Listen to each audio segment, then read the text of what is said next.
Hello friends, so after long time आज हम discuss करने वाले हैं फंक्शंस ऑफ मैनेजमेंट के बारे में। ठीक है, फंक्शंस की बात करते हैं तो मैनेजमेंट के 5 फंक्शन होते हैं। ठीक है, प्लानिंग है, ऑर्गेनाइजिंग है, स्टाफिंग है, डायरेक्टिंग है, कंट्रोलिंग है। ठीक है, नाम तो आपको पता ही होगा, लेकिन आपको जैसे बुक में दे रखा है ना वैसे कि वैसे बिल्कुल नहीं रटना है। ठीक है, उसको आपको प्रैक्टिकल तरीके से सोचना है। ठीक है, कि फंक्शन जो है वो कैसे काम करता है।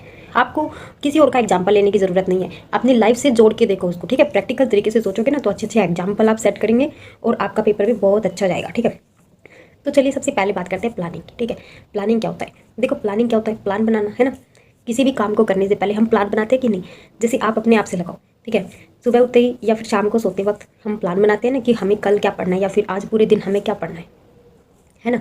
तो प्लानिंग क्या किससे रिलेटेड होता है कि हम क्या करने वाले हैं। ठीक है, हम एडवांस में सोचते हैं कि हम कैसे चीज़ों को एडजस्ट करेंगे। ठीक है, हम अपनी पूरी एफिशिएंसी और एफिकेसी जो है वो कैसे यूज़ करेंगे अपने टारगेट को अचीव करने में। देखो, सबसे पहले हमारे सामने गोल होता है। ठीक है, कोई गोल होता है, कोई ऑब्जेक्टिव होता है, तभी तो हम ये सब काम करते हैं ना। जिसका गोल ही नहीं होगा वो प्लान थोड़ी बनाएगा। ठीक है, तो सबसे पहले हमें गोल बनाते हैं। ठीक है, कि हमें +2 में 95 प्लस मार्क्स लाने। ठीक है, सबसे पहले ये गोल सेट कर लिया। उसके बाद उसके अकॉर्डिंग हमें प्लान बनाना होता है। ठीक है, कि हम कैसे चीज़ों को एडजस्ट करें, कैसे हम प्लान बनाएं, सब चीज़ों का प्लान बनाकर चलते हैं। उसके बाद आता है ऑर्गेनाइजिंग। अब देखो, प्लान तो बन गया, वो तो सिर्फ रिटर्न वर्क है। ठीक है, हमने पेपर पर नोट कर लिया हमें ये करना है, ये करना है, ये करना है, ये करना है। ठीक है, जो भी प्लान है सब कुछ हमने सेट कर लिया। उसके बाद आता है ऑर्गेनाइजिंग। अब देखो, ऑर्गेनाइजिंग में सब कुछ हम कलेक्ट करेंगे। ठीक है, हम देखेंगे कि हम कौन सी एक्टिविटी करें, कितने हमें रिसोर्सेज चाहिए इस ऑब्जेक्टिव को, इस प्लान को अचीव करने के लिए।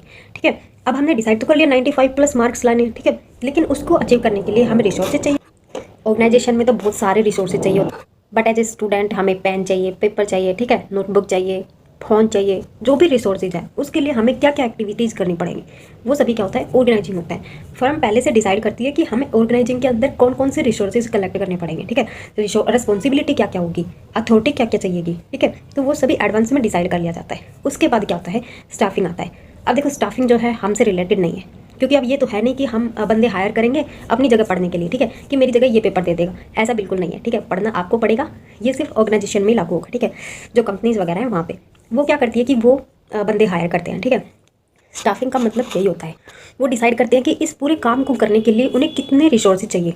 ठीक है, ह्यूमन रिसोर्सेज। स्टाफिंग का मतलब रिक्रूटमेंट, सिलेक्शन। ठीक है, ये सभी स्टाफिंग का पार्ट है, यानी कि right man for the right job. किस जॉब के लिए किस राइट पर्सन की रिक्वायरमेंट है वो सभी डिसाइड करना स्टाफिंग के अंदर आता है। उसके बाद आता है डायरेक्टिंग। अब ये तो है नहीं कि हमने बंदे हायर कर लिए और वो अपने आप काम पर लग जाएंगे, उन्हें सिखाना तो पड़ेगा ना, पहले उन्हें डायरेक्शन देना पड़ेगा। डायरेक्टिंग का मतलब उन्हें डायरेक्शन देना, उन्हें ऐसा रास्ता दिखाना कि हाँ तुम्हें ऐसे काम करना है। ठीक है, उन्हें ट्रेनिंग देना।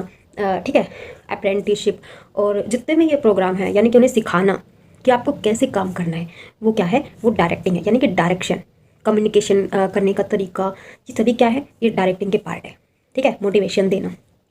उसके बाद सबसे लास्ट में आता है कंट्रोलिंग। ये सबसे मेन पॉइंट है, यहाँ पे पता चलता है कि आप कितने पानी में हैं। ठीक है, अगर हम अपने आप से रिलेटेड करें तो कंट्रोलिंग का मतलब क्या होता है? हम कोई टेस्ट देखें या फिर कोई हाँ एग्ज़ाम दें, तो हमें पता चलेगा ना कि हमने कितना सीखा है ना, हमें कितना आता है। तो वो क्या है? कंट्रोलिंग है, यानी कि हम देखते हैं कि हमने कितना सीखा, हम कितना कर पा रहे हैं, तो वो कंट्रोलिंग का पार्ट है। अगर ऑर्गेनाइजेशन में देखा जाए तो ऑर्गेनाइजेशन में ये देखते हैं कि हमारे एम्प्लॉय जो है वो कितना सीख चुके हैं। ठीक है, और कौन एम्प्लॉय है जो टाइम पर काम पूरा करता है और कौन एम्प्लॉय जो टाइम पर काम पूरा नहीं करता है। ठीक है, तो ये सभी क्या है? कंट्रोलिंग का पार्ट है। अगर वो काम पूरा नहीं करते हैं, कोई ऐसा एम्प्लॉय है जो बिल्कुल भी काम नहीं करता है, उसे निकाल देना, ये सभी कंट्रोलिंग के पार्ट है। ठीक है, कोई अच्छा परफॉर्म कर रहा है तो उसे मोटिवेट करना, उसे आगे प्रमोट करना। ठीक है, ये सभी क्या है? कंट्रोलिंग है। ठीक है, तो ये है फंक्शंस ऑफ मैनेजमेंट। ठीक है, पसंद आए तो